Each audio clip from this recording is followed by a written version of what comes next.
안녕하십니까. 유튜브에서 그 건축 얘기를 주로 하고 있는 이재열이라고 합니다. 오늘도 그 직영공사라는 제목으로요, 이제 한번 그 실행편으로 한번 얘기를 한번 해보겠습니다. 작년 이제 이맘때 그 유튜브 이제 올려가지고요, 구독자분이 계셔가지고, 구독자분 중에 이제 한 분 그 가서 좀 건물을 하나 지어드리고 왔습니다. 건물 하나 지어드리고 와가지고, 이제 그 사례를 통해가지고, 여러분들이 이제 그 집을 짓는 방법에 대해서 이제 한번 말씀을 드려보도록 하겠습니다. 그 이제 요 뒤에 이제 화면에 보이는 건물이 이제 제가 이제 짓고 온 건물입니다. 건물인데, 이제 여기 요 부분이 이제 상가 부분이고요. 이제 여기가 요 부분이 이제 저기 2층이요. 그리고 여기 이제 3층. 그리고 여기 이제 옥탑 부분입니다. 옥탑인데, 이제 옥탑이 나중에 이제 사진을 보여드리면 아시겠지만 조금 너무 답답해가지고 이제 준공이 나가고 나서 조금 이제 들어 올리는 상태입니다. 지금 요 부분을요, 지금. 요 부분을요. 여기 이제 정확히 이제 1m가 올라갔습니다. 1m. 그래서 올라가서 이제 여기가 이제 애기들이 이제 거주하려고 하는 그런 공간입니다. 그래서 이렇게 짓고 왔는데요. 한번 뭐 이래 저기 건축 허가서랑 한번 좀 차근차근 보면서 여러분들이 집을 지실 때 이제 어떻게 지시는지 한번 이제 설명을 해드릴게요. 하여간 오늘 이렇게 유튜브 올리면서요, 그래도 작년 1년 동안 한 6개월 선 그래도 좀 벌어먹을 수 있게 도와주신 고객님께 정말 감사드립니다. 감사드리고, 여러분들 중에서도 이제 가끔씩 전화가 많이 옵니다. 오기는 사실은 오는데, 이제 뭐 철골 구조물이라든지 뭐 이런 얘기도 좀 많이 들어오는데, 어떤 식이든지 도면을 보지 않는 이상에서는 사실 정확하게 뭐 이게 얼마가 들어간다고 이렇게 장담을 할 수가 없는 게 이 건축 현장입니다. 그래서 그냥 뭐 막연하게 뭐 400, 500 얘기를 하지 마시고 도면을 놓고 좀 비교를 해가면서 이제 도면 대비해서 얼마가 들어간다고 해야만 정상적인 답이 될 것 같습니다. 그래서 이제 요 건물을 짓고 왔거든요. 그래서 한번 요 건물 이제 뭐 허가서부터 한번 찬찬하게 한번 보시겠습니다. 예, 이제 이 건물에 이제 허가서입니다. 허가서인데, 이제 여러분들 뭐 화면에 좀 잘 보이시나요? 이제 주소가 덕양구 이제 행신동 214-5고, 그 다음에 이제 주 관청은 고양시청이 되겠습니다. 그리고 이제 제2종 근린생활시설입니다. 단독주택 및 제2종 근린생활시설이고요. 대지 면적이 106이고, 건폐율이 60% 잡았습니다. 60% 잡아서, 용적률이 최고가 나올 수 있는 게 이제 180인데, 이제 여기서 이제 어떤 부분이 이제 해당되냐면은 일조권 사선이나 도로 사선이 이제 제해지기 때문에 실제로 180을 찾아보지는 못했습니다. 그래서 이제 157.34로 갔고요. 그 이제 요게 이제 우리 이제 말하는 이제 허가서입니다. 허가서. 그 이제 요런 부분을 가지고 우리가 여기에 준해서 이제 일을 하게 돼 있는 거거든요. 그래서 한번 여러분들 한번 보시고 한번 이제 짓게 되신다면 한번 참고 한번 해보십시오.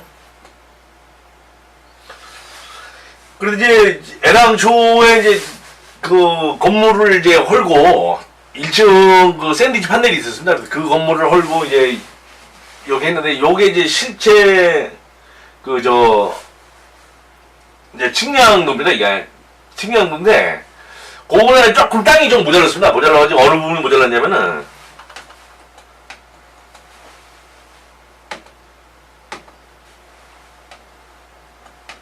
지금 요 부분이 이제 북쪽이었습니다. 북쪽이었고, 지금 요 부분이 이제 지적도상에서 이제 120mm가 좀 모자랐습니다. 우리 그냥 막 쓰는 단위로 12cm죠. 12cm인데, 이제 어차피 허가서하고는 조금 틀리게, 우리 나름대로 다시 한번 좀 다듬어야 됩니다. 이거를. 도면을 다듬어가지고 이제, 어쨌거나 이제 그 대지 경계는 지금 요게 지금 대지 경계거든요, 요게. 요거는 650을 정확하게 지켜줘야 됩니다, 650. 그리고 다시 여기에서 요 또 도로 경계를 또 천을 찾아줘야 되고요. 또 우리가 다시 지금 요 부분에서 요 부분이 지금 2000이 나와줘야 됩니다. 이게 이제 북쪽이니까요. 그리고 다시 요 부분은 1500이 또 나와줘야 되고요. 그 이제 요런 것 때문에 우리가 이제 그 현장에서는 이제 설계분들이 이제 설계를 해주셔도 좀 우리 나름대로 조금 다르습니다. 다시 다듬어가지고 이제 다시 나온 도면이 이제 이 도면이거든요, 지금. 그 이제 이런 도면인데, 이제 땅 모양이 지금 좀 이렇게 조금 일반인들이 좀 보시기 좀 어지러울지 몰라도 조금 삼각형의 모양의 땅이다 보니까 좀 이런 지금 이제 계단 부분이 좀 이렇게 원형이 없고 지금 이런 식이거든요, 계단이 이렇게. 이런 식이요.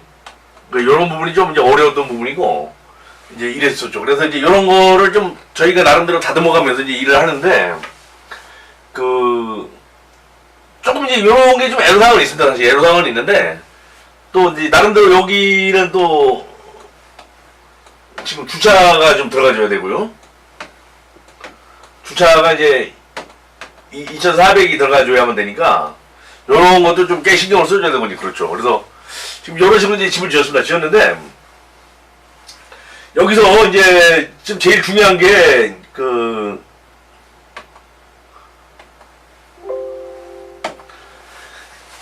어차피 이제 일을 하면서요. 그 지금 이제 가령 이런 경우에는 이제 바닥에 철골을 치면서 문제가 뭐냐면 이제 바닥에 우리가 이제 골조를 치지 않습니까, 그죠? 바닥에 이제 우리가 푸팅을 안 치면은 이 푸팅된 상태에서 이 철근이 올라와서 같이 결합이 된다, 이게. 지금 저기 이제 보통 이제 이렇게 두 겹을 깔거든요. 철근을 더블을 깐다고 그래가지고요. 두 겹을 까는데 이 저기 요꼬가 다시 한번 이렇게 서줘야만 됩니다. 이게 정확하게 이런 식으로. 그러니까 이런 거에서 좀 이제 그 아까처럼 보시면은 그 도면상에서 우리가 좀 자세하게 표기를 하고 그 데오드라이트를 잡으려고 하니까 이제 이런 식에서 지금 그 요런 자리가 좀 정확하게 해야 되지 않겠습니까, 그죠? 이렇게 올라왔는데 다시 이제 이런 식으로 서줘야 되니까, 그죠? 요렇게요. 서줘가지고 다시 또 묶고 올라가야 되니까 이제 3m를요. 그러니까 지금 요런 자리가 좌표가 정확하게 나와줘야만 이제 그 철근 작업이 되는 거거든요. 그러니까 이게 이제 오각형 땅 같은 경우 이런 경우는 뭐 어떻게 참 줄을 띄우기도 좀 애매하고 그런 난이도가 좀 있습니다. 사실 있어가지고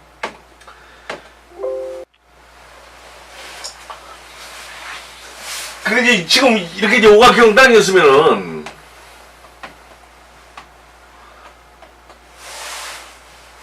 이제 뭐 약간 좀 참고적으로 한번 들어보십시오. 이럴 경우에 이제 가령 그 이 A라는 점 정확하게 알고요. B라는 점도 정확하게 알고. 근데 이제 우리가 이런 가람에다 막 이렇게 점을 찍어줘야 되니까, 그죠? 이런 식의 점을 찍고 또 다시 뭐 계단에 올라오는 라인도 또 잡아줘야 되고요, 나름대로. 뭐 이런 식이겠죠. 이제 이렇게 잡아가겠죠. 이런 식으로요. 또 나름대로 이런 모양도 잡아줘야 돼. 계단이 이제 중간에 올라가겠죠, 벽이. 다시 그 다음에 또 이제 또 하리 자리가 정확해야 되지 않습니까, 그죠? 하리 자리가 또 정확하게 나와줘야 되고 또 이 안에 벽도 좀 나와줘야 되고 이렇죠. 그러니까 이런 철근이 다 이제 서야 되기 때문에 좀 이게 뭐 삼각형 땅이면은 조금 뭐 크게 문제가 없는데 이런 작업이 조금 편할 수가 있는데 지금 이런 작업은 굉장히 난해하지 않습니까, 그죠?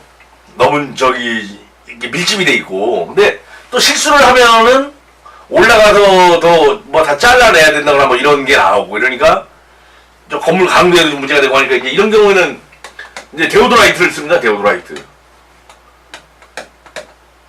데오도라이트라고 하는 장비를 쓰는데 요거는 뭐냐면 이제 광파기하고 뭐 거의 준합니다. 광파기는 이 거리하고 각도를 이렇게 측량을 해주고 데오도라이트는 각도를 가지고 측량 거리는 이렇게 이제 수동으로 우리가 잡아주는 겁니다. 그래서 지금 이런 경우를 잡으시려고 할 때는 이 점에다가 이제 저걸 설치해주면 뭐 제일 좋은데 데오도라이트를 안 되지 않습니까? 그죠? 사실 그러면 이제 우리가 이미 점을 뽑아냅니다. 이 도로상으로. 뽑아내서 이제 이 거리 값을 계산해 준 다음에 여기서 이제 이걸 읽는 거죠. 이 점을 각을 투사해주고 투사 값을 대충 잡아놓고요. 이 정도에 있을 것이다. 라인을 그은 다음에 이 원점에서부터 다시 거리를 재면은 여기 측량점이죠. 그래서 이렇게 재줘가지고 이제 이걸 하나씩 잡아 들어가는 거죠. 근데 여기서 이제 주의사항은 이제 이런 게 있습니다. 어떤 게 있냐면은 아까도 이제 이게 보시면 이제 알겠지만은 우리가 캐드상에서 캐드나 뭐 이제 이렇게 뭐 스케치업이나 이런 프로그램에서요 도면의 각도의 표기는 이거는 저기 십진법으로 표기가 됩니다. 십진법. 그래 십진법이라고 하는 거는 이제 우리가 누구든지 다 100단위에서 우리가 일반 숫자의 개념으로 표기하는 게 십진법이고요. 또 근데 이제 기계에서는 이제 데오도라이트나 이제 광파기에서는 어떻게 받아들이냐면은 이걸 이제 60진법으로 다시 표기를 해줘야 됩니다. 뭐 60진법이 이제 여러분들 기억은 안 나시겠지만은 그냥 편안하게 생각하시면 우리 시계입니다. 시계가 60초 뭐 분 이런 식으로 나가지 않습니까? 그죠? 우리 24시간이고요. 이제 이런 거 개념으로 해서 보시면은 이 도수가 가령 10진법 단위에서 뭐 39도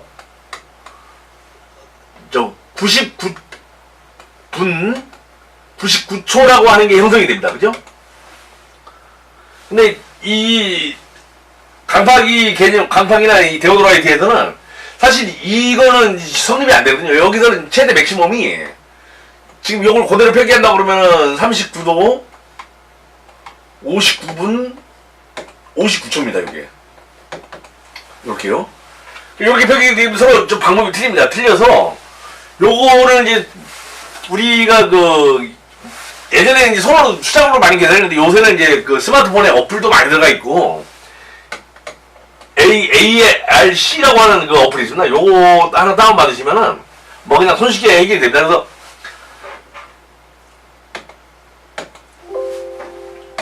요거는 이제 저희가 이제 어떻게 해결을 하냐면은 이제 이런 식으로 해결합니다. 처음에 그게 너무 복잡한 땅이고 좀 정밀한 땅일 경우에는 일단은 캐드에서 먼저 도면 작업을 한번 한 다음에 도면 작업에서 쉽게 말해서 거리하고 방위가 요거 두 개를 정확히 잡습니다. 잡는데 아까 말씀드린 대로 이제 방위각을 잡을 때 10진법을 60진법으로 다시 이제 바꿔준다는 얘기죠. 그죠? 시계 모양으로 바꿔줘야만 기계를 우리가 세팅할 수가 있으니까.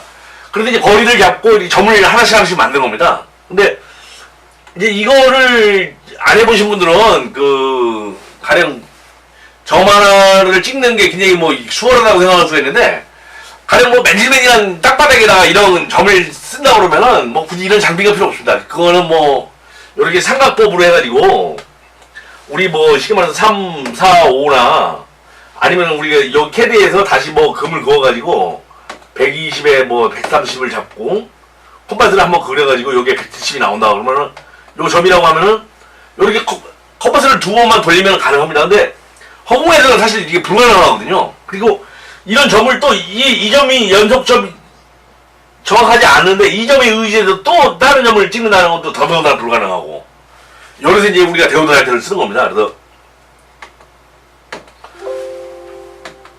이제 우리가 이제 이런 식으로 작업을 해가지고 일단은 이제 기초를 안 치고 또 그리고 이제 여기서 또 많이 느꼈던 게 이제 사실 지금 그 현장에서 제일 큰 문제가 이제 이 저 작업자의 이제 고령화입니다. 고령화.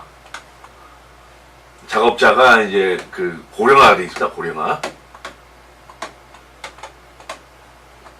고령화가 돼 있는데 이게 좀 어느 정도로 심하냐면은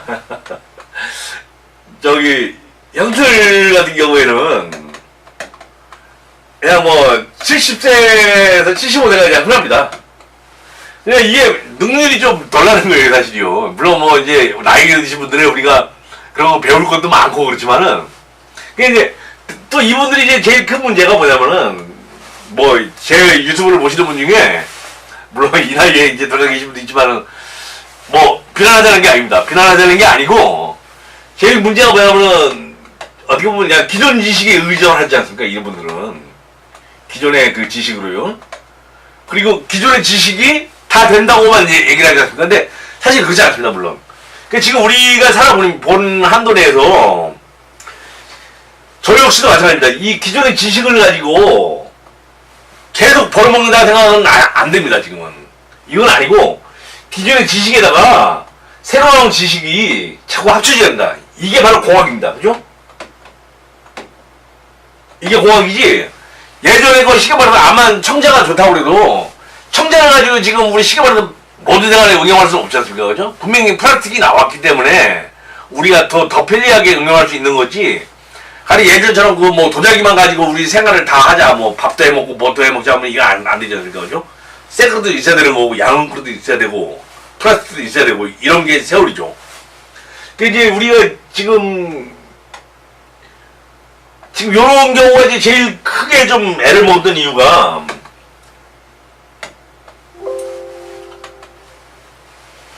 이제 뭐 실제로 실무선에서는 이게 어떨지 모르지만 이런 계산을 하나 짠다고 할 때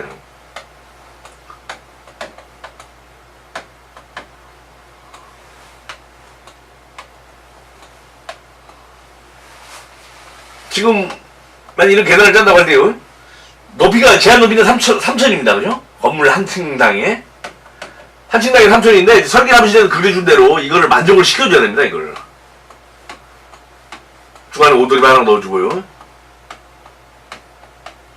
그런데 이게 15개는 나와줘야 되거든요. 그러니까 요런 경우는 조금 저기 뭐 디자인상에서만 좀 어렵지 그 일반적으로는 뭐 캐드를 하거나 뭐 스케치업을 하는 사람 입장에서는 그게 뭐 어려운 작업은 아닙니다. 사실이요. 왜 그러냐면은 어떤 기준점을 정해놓고 요 기준점에서 시계 말해도 여기 뭐 200을 가지고 가령 150을 내려가고 계속 내려가고 또 이쪽 점도 알지 않습니까? 그죠? 반대편으로 또 알고 가면은 이게 별거 아닌데 아니 이거를 현장에서 지금 허공에다 매달아 놓고 이걸 뭐 수작업으로 이걸 만들어가겠다고 하는 건 굉장히 난해합니다. 이게 제가 봐도 어렵고요. 근데 이런 이제 캐드나 이런 스케치업에 대해서 좀 안다고 하면 100% 해결하겠다 그러면은 이제 상당히 애를 먹는 거죠. 애를 먹고 좀 전에 광파기 문제도 역시 그렇습니다. 광파기 역시도 만약에 그런 광파기나 데오드라이트의 개념이 없다고 하면은 굉장히 이번 현장 같은 경우는 사실은 굉장히 난해한 현장입니다. 아주 뭐 해결하지 못할 수 있는 그런 현장. 그래서 지금 저희도 실제로 그랬습니다. 이 현장에서 지금 이 원형 계단 하나 잡는 걸 가지고 목수 두 분이 5일을 일을 하시다가 도저히 못 잡겠다고 그냥 손 들고 나가버리셨습니다. 그래서 이제 나중에 제가 마무리를 했는데 사실 굉장히 좀 이렇게 어려운 작업이 많이 있는데 요런 거는 우리가 이제 새로운 지식을 좀 받아들임으로써 해결이 되는 거거든요. 그래서 이제 요런 말씀 한번 드려보고 싶습니다. 그래서 이제 이렇게 해결을 했고요. 그 이제 이렇게 우리가 보면은 이제 현장이 뭐 여러분들 뵈면은 이제 우리가 지금 시점에서는 이제 어떤 말씀을 좀 드리고 싶은 거냐면요.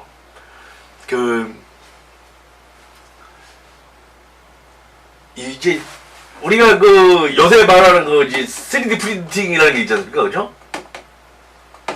3D 프린팅의 이제 개념이 있는데 이 개념이 뭐냐면은 사실은 뭐 엄청난 건 아니고 우리가 이때까지 알던 이제 CNC의 개념하고 또 그리고 이제 이 적층 프린트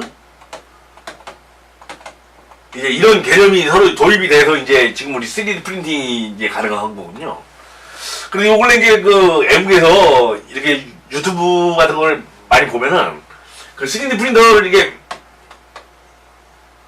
해가지고 이제 건물 하나의 벽을 만드는 거지 이렇습니다 요새 만드는데 한국에서 이제 이게 좀 곤란하거든요 지금 현재 왜 곤란하냐면 일단은 우리나라는 지금 내진 설계가 일단 기본으로 들어가야 되고요. 또 다음에 어떻게 들어가야 되냐면은 또 최소한 뭐 우리나라의 단층 건물을 질 수 있는 거는 전원주택밖에 없습니다 사실은. 우리 일반 상가라든지 이 근린 시설에서는 전부 다가 최소한 기본이 3층입니다 기본이. 그러면 여기다 지금 철근을 심어가지고 올라가야 되는데 지금 이런 구조로는 철근을 심을 수가 없거든요 사실은. 그래서 요거를 이제 우리 같이 한번 이제 우리 기술자분들이 한번 모여서 이런 걸 이제 해결을 해야 됩니다 앞으로. 하는데 물론 뭐 이제 뭐 건설 기술연구원도 있고 여러 군데가 있지만은 이제 이런 분들은 아파트나 또 대량의 큰 건물로 가지 이런 좀 소규모 건물에서는 뭐 그렇게 누가 신경을 써주는 사람도 없고 이거는 우리의 목수들이나 우리처럼 이렇게 집을 실제로 짓는 사람들이 이제 해결을 해야 될 과제입니다 이게. 예. 그런데 여기까지 이제 하여간 이렇게 해서 이제 토목 작업을 해가지고 이제 올렸는데 한번 이제 다음 시간에는 내진 설계라는 거에 대해서 한번 말씀드려볼게요. 이제 포항 지진이 나오고 나서 이제 내진 설계가 이렇게 적용이 됐는데 내진 설계에 대해서 한번 이제 다음 시간에 한번 말씀드릴게요. 네, 고맙습니다.